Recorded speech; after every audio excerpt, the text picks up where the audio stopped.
बोला बोला थावे वाली मैया की Akarshan Films present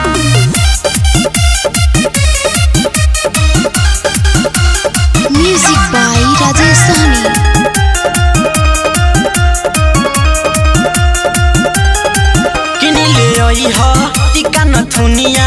आवता दिहि माई मोड चुनमुनिया किनिले ओइह टिका नथुनिया आवता दिहि माई मोड चुनमुनिया रुन झुन बाजे लाही पायल वाहनी की लागे उनका पहिया के किला ले लोइह चुनरी सितारा वाला जवन शोभे हमारा मैया के जवन शोभे हमारा मैया के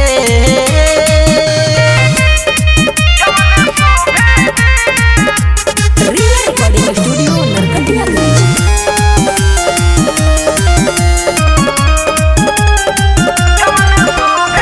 पहिले पहिले करतानी ए पिया हम नमी हो माई के सिंगार में तनको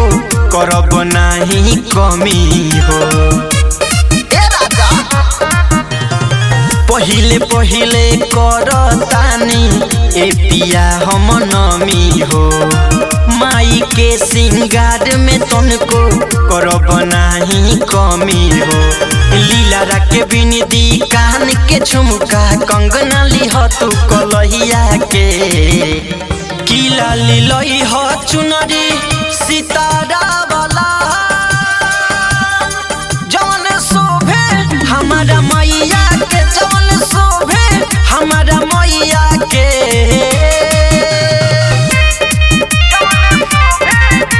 Mixed by संजीव।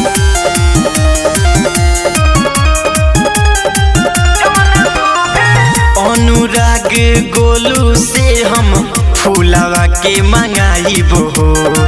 रची रची माई के रूपवा के हम सजाइबो हो